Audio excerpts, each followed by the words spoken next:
Good afternoon, everybody, and welcome to Fake Chats right here on Ohio Valley Gospel TV and wherever you are streaming from. I pray that you are having a blessed day. Today, we're going to hear a little bit about what's going on globally. I'm going to bring on my friend right now, Brandon from across Nigeria. How are you doing, my friend? I'm doing very well. How are you, Andrew? I'm great. I'm great. So, you recently wrote an op ed, and I'm excited to talk about this with you today. And it's about the Sharia law. And I want you to share with us first a little bit about the background of what that is, if you would.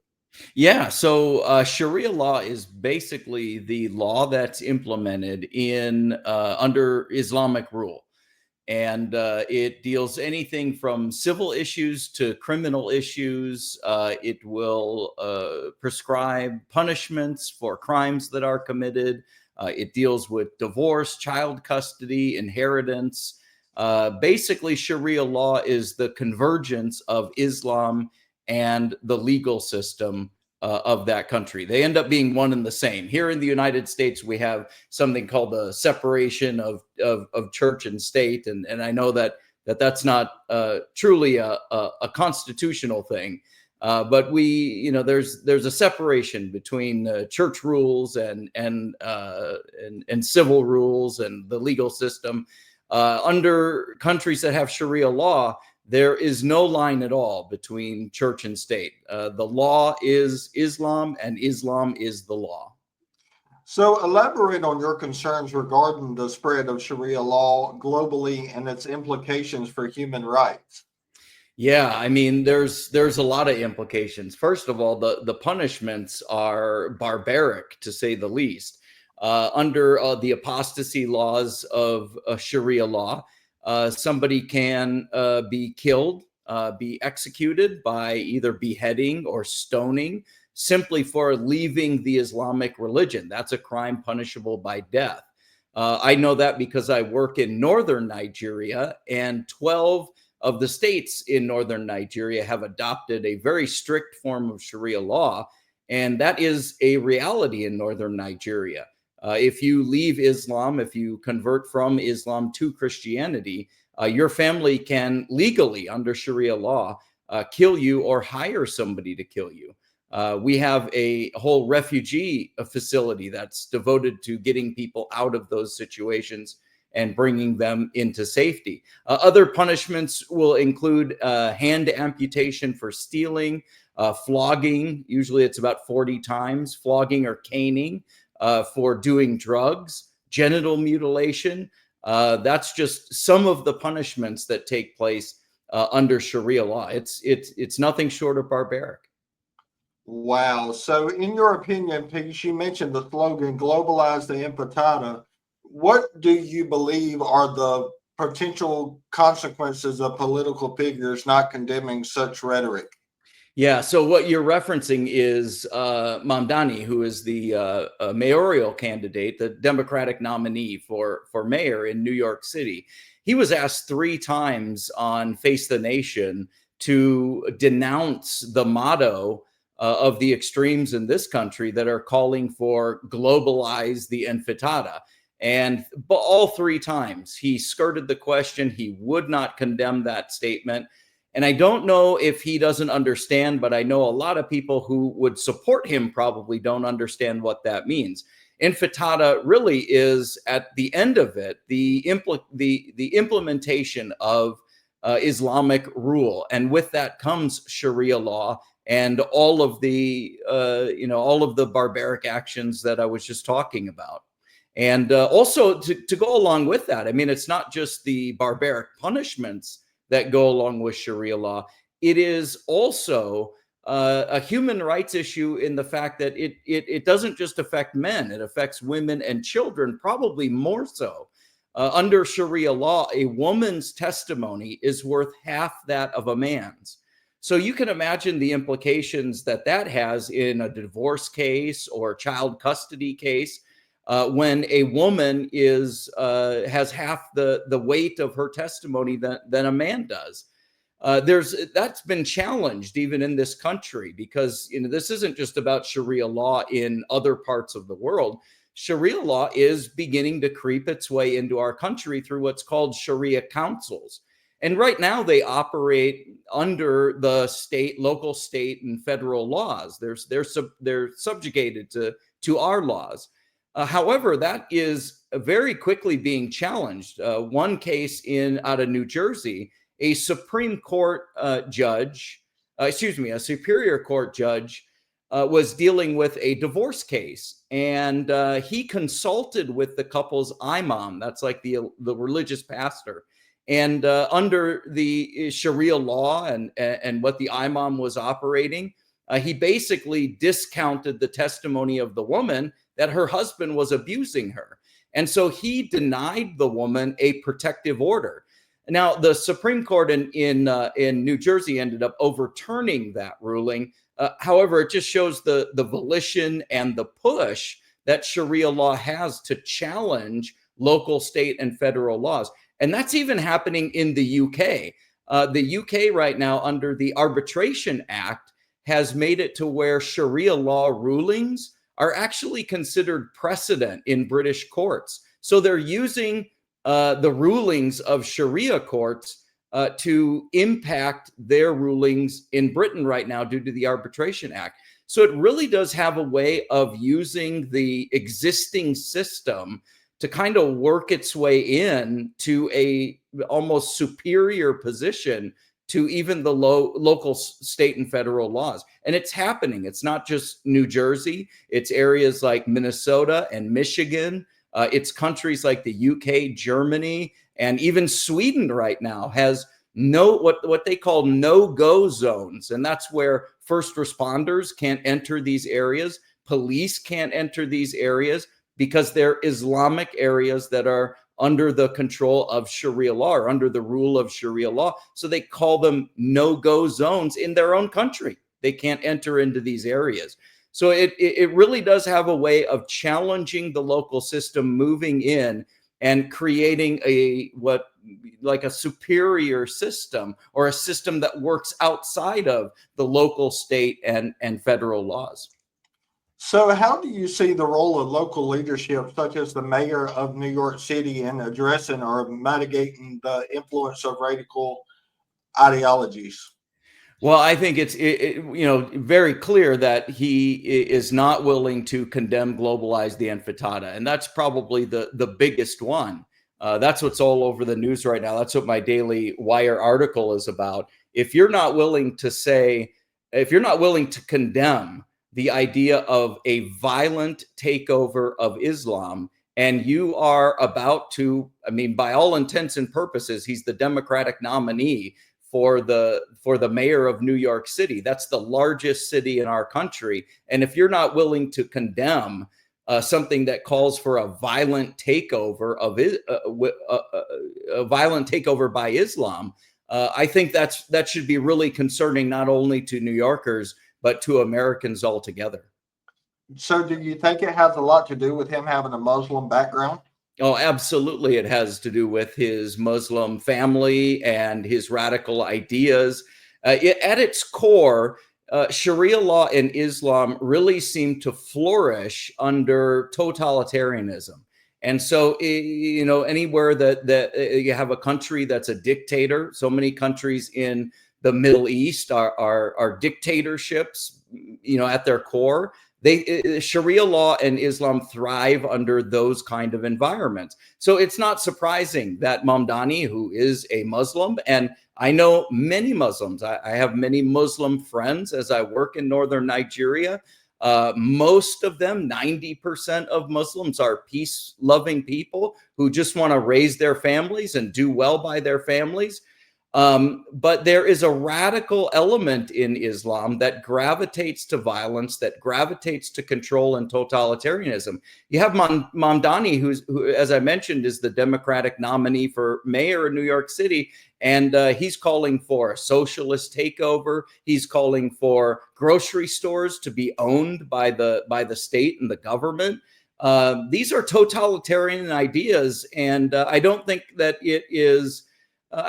it's a far-fetched idea to know that Islam thrives under totalitarianism, and he's advocating for those types of systems. So share with us a little bit about the background of Across Nigeria, if you would. Yeah, across Nigeria, we are an organization that basically has two purposes, two focus, and one of them is to really bring the gospel of Jesus Christ into northern Nigeria. Northern Nigeria is an unreached area. Most of the areas in northern Nigeria are controlled by ISWA, which is the ISIS of West Africa, the Islamic State of West Africa. And then also, I'm sure your listeners have heard of an organization or a group called Boko Haram. These are deadly terrorist group. Boko Haram alone is responsible for the death of over 60,000 people since 2002. So these are deadly, deadly radicalized organizations, and they control most of the territories in northern Nigeria. We go into northern Nigeria and we basically show the love of Jesus Christ to Muslims. I believe that the Bible talks about the fruit of the Spirit. As we as believers are filled with the Spirit, we produce something called the fruit of the Spirit. And that fruit looks like love, joy, peace. It's described there in Galatians. And I don't think that it's a coincidence that God decided to call that fruit, that to call what's produced by the Holy Spirit fruit. If you look at what fruit is the reproductive organ of a plant. If you cut open an apple, what's inside? Apple seeds. And so that's how a plant reproduces itself, is by producing fruit. And so I think it's the same idea for us as Christians. As we are filled with the Spirit of God, we produce something in our lives called fruit, and people taste of the sweetness of that fruit, and we reproduce faith in the lives of the people around us. So we really go in there just with the idea to show the fruit of the Spirit in these areas. We show them love. They kill Christians. We also work with Fulani Muslims, who are extremely violent people and kill thousands of Christians every year. We go in there and just simply show them the love of Christ. In fact, we're just finishing up a well project in a Fulani Muslim village. Their village ran out of water. Their well ran dry. The river that ran behind their community went dry. They literally were dying. And we went in there and drilled a new well for them and produced water for their entire community and their cows, their cattle. So those are just some of the ways that we show them the love of Christ, and then we look for opportunities that the Lord opens for us to talk to them about Jesus and introduce them to the gospel of Jesus Christ. Also, the other part of that is we help the persecuted church.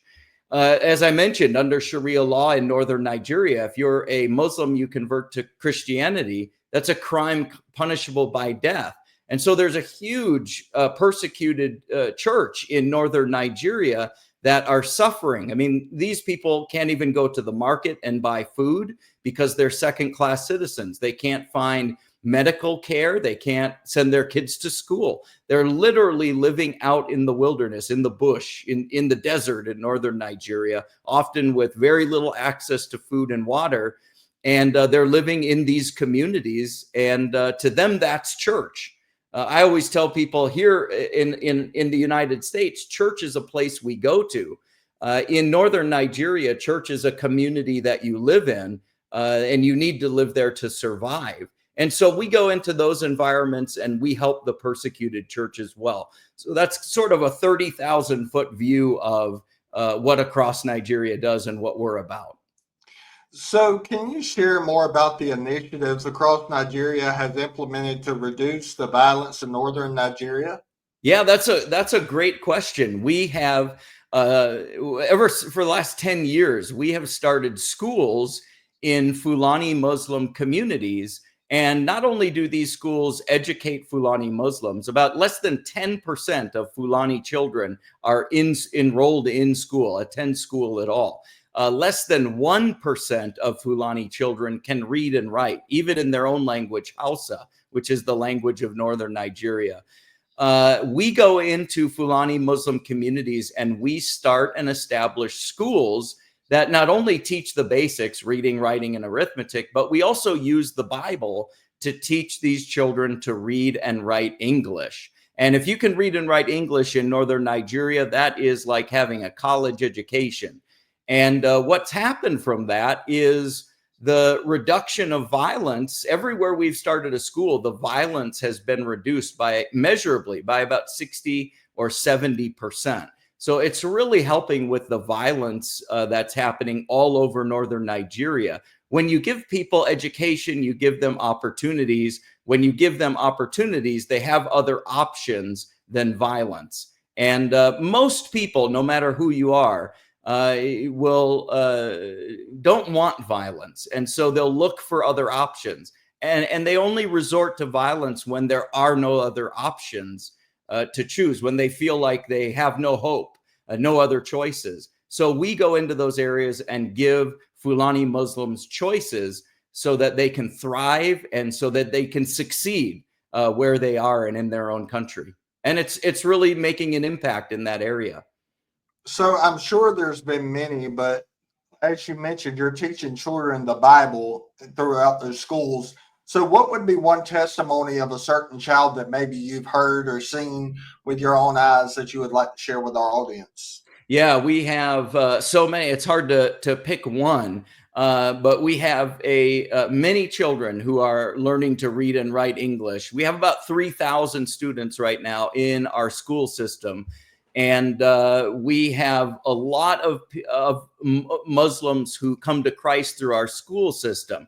And I should explain that our teachers are not only certified teachers by the Nigerian government, but they're also trained evangelists, meaning that they're looking for opportunities to share the love of Jesus Christ, not necessarily to see the children come to Christ, because that would create problems if we were in there trying to convert their children. But our teachers almost become part of the family in these Muslim communities. They are trained to work very closely with these Fulani Muslim families.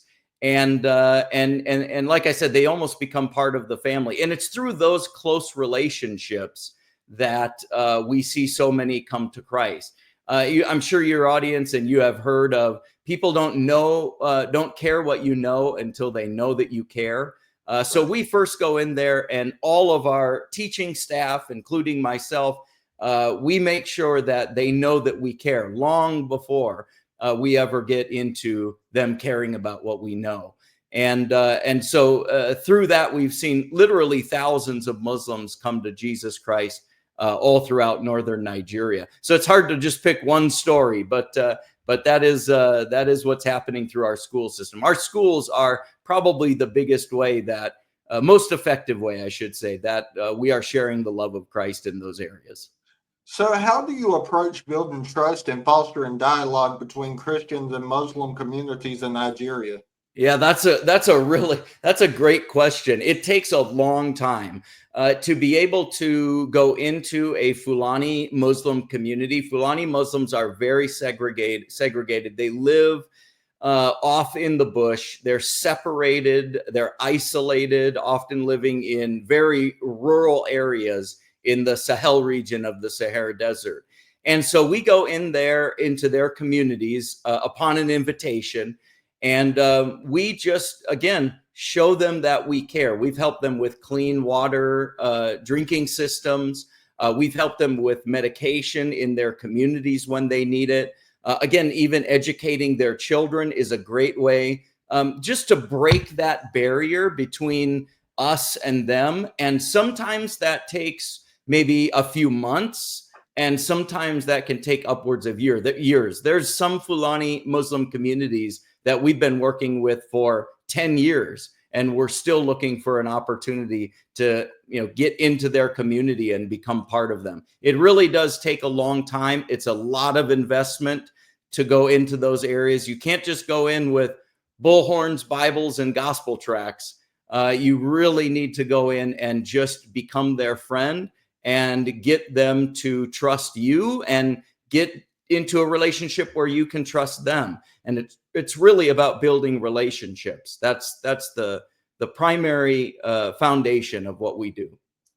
So, what message do you hope to convey to Americans today regarding the potential impact of Sharia law on democratic values?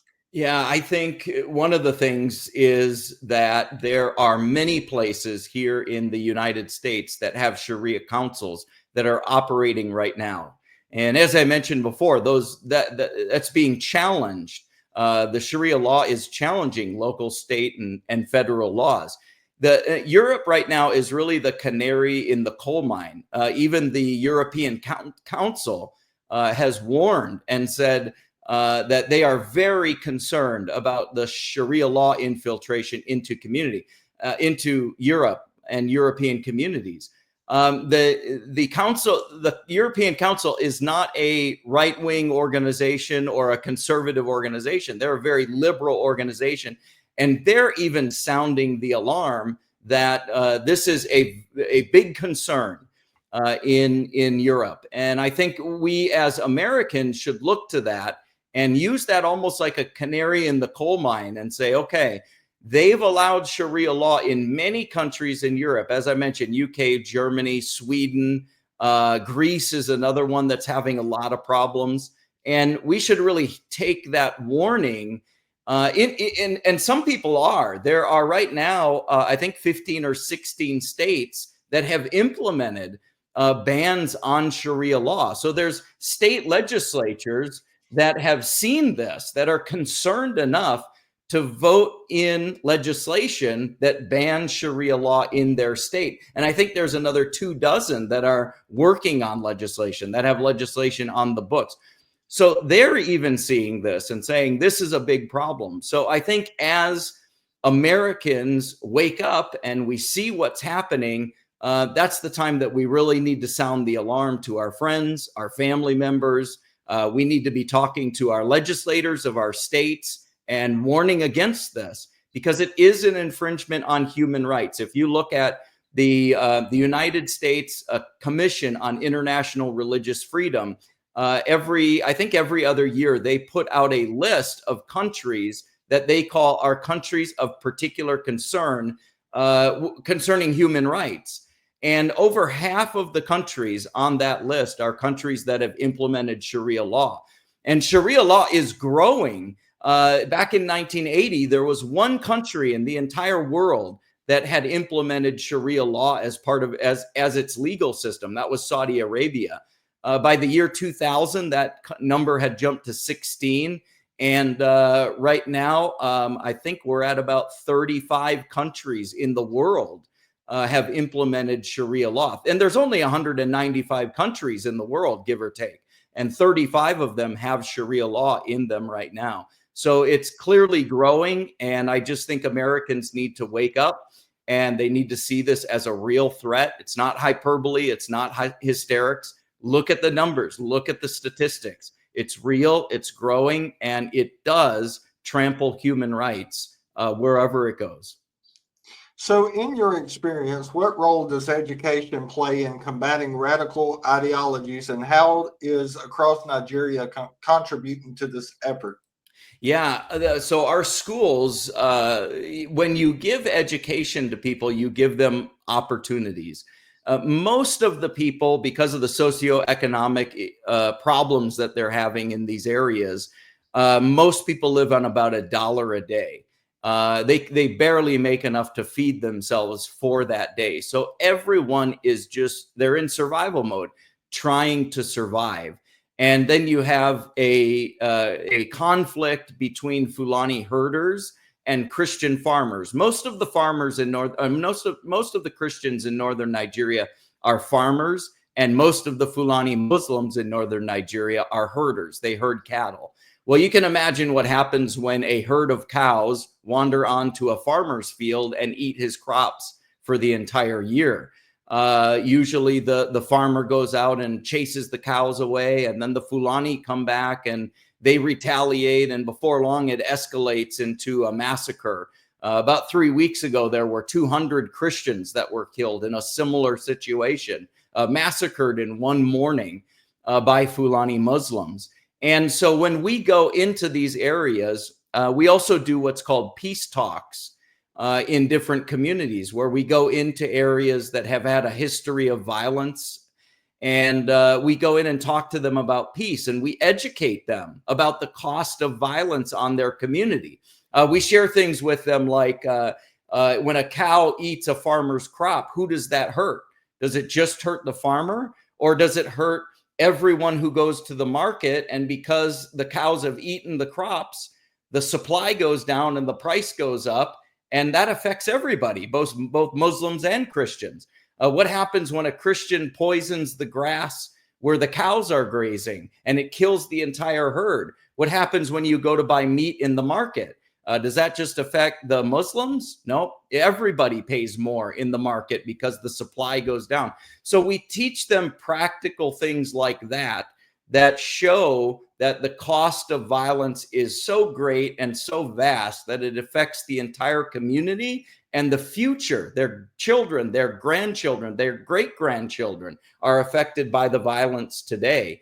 And we've been able to broker many peace agreements between Fulani groups and Christian groups. And it's all just through educating them. It's all just through helping them see things from a different perspective.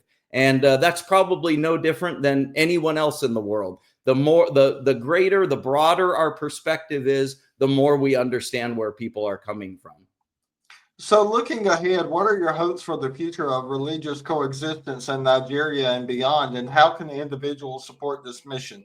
Yeah, my hope is that one day northern Nigeria will be a peaceful place where Muslims and Christians can live together peacefully and in harmony. The people may say, well, that's impossible because Muslims are just violent people. That's not necessarily true. Many Muslims are very peaceful people and want to live in peace. In fact, if you go back 20 or 30 years ago in northern Nigeria, this crisis did not exist. Christians and Muslims lived peacefully together. There were very few recorded incidences of violence in northern Nigeria just 30 years ago. And in fact, there's many places that I traveled to in northern Nigeria where Muslim communities live together in the same communities as Christians. And there has never been one reported incident of any violence whatsoever in those areas. So it is possible to have Christians and Muslims living in peace, coexisting, if I can use that word, in peace together.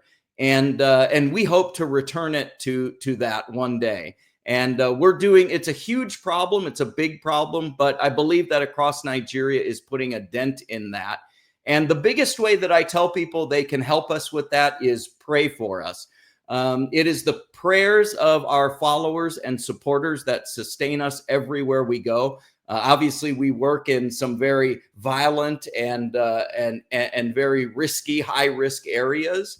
So we need the prayers of our followers and supporters. The best way to do that is to go to our website, acrossnigeria.org, and on there they can sign up for our weekly email updates. And it's through those updates that we send out that people can learn what's going on, what God is doing, what we're doing. It's sort of a real-time update on what's happening in northern Nigeria. And we lay out different areas where people can be in prayer for us. And of course, it takes resources to do what we do. So we always appreciate the donations of our followers and supporters. And they can do that too by going to acrossnigeria.org and just click on the Give Now button. And whatever God lays on your heart, everything that comes into Across Nigeria goes straight to the mission field, straight to our mission in northern Nigeria. Well, thank you so much, Brad, for your time, for sharing what God's doing through your ministry and across Nigeria. We welcome you back anytime. Awesome. Thanks, Andrew. It was great being on with you. All right. God bless. You too.